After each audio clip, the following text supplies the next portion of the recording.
A mixture is when you combine two or more substances, in which each substance retains its individual chemical identity, and no chemical reaction happens.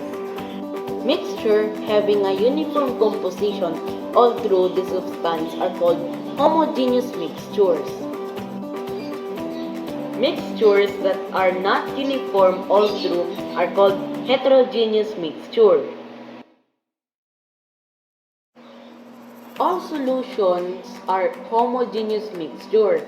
They don't demonstrate Tyndall effect. Nothing settles to the bottom of the container in a solution. The individual substances that form cannot be physically separated even by using a filter. Mixtures are the same all throughout. Size of the particle is less than 1 nanometer.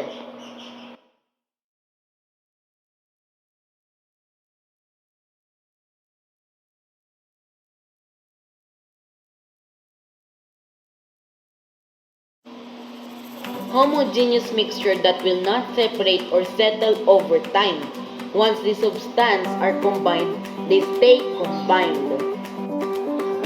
The substance which is dissolved is called the solute. The substance in which the solute is dissolved is called the solvent. Components of a solution can't be isolated by filtration or decantation. The particles of solution are not big enough to scatter light. The scattering of light only happens in large particles or the event of reflecting light in all directions, otherwise known as Tyndall effect. The particles of solution are not big enough to scatter light. The scattering of light only happens in large particles or the event of reflecting light in all directions. Most of the mixture are heterogeneous and particles are not present uniformly.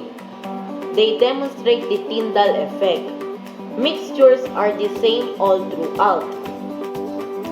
Size of the particles here is in the range of 1 nanometer to 1 micrometer. Most particles settle to the bottom of the container. You can distinguish the components effectively.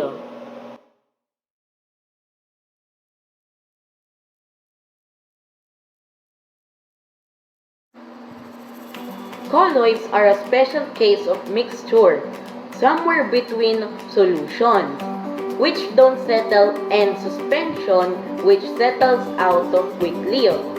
Colloid mixture are not solutions, but they do take a long time to settle out. A gallon of oil paint is a good example of colloid. A colloid mixture looks homogeneous without magnification. However, when you see it under a microscope, you can see that it's not mixture uniformly. Molecule size of colloids are from 1 nanometer to 1 micrometer. Suspensions differ from solutions in that they are heterogeneous mixtures. Heterogeneous mixtures are not the same all throughout, and they will settle out over time.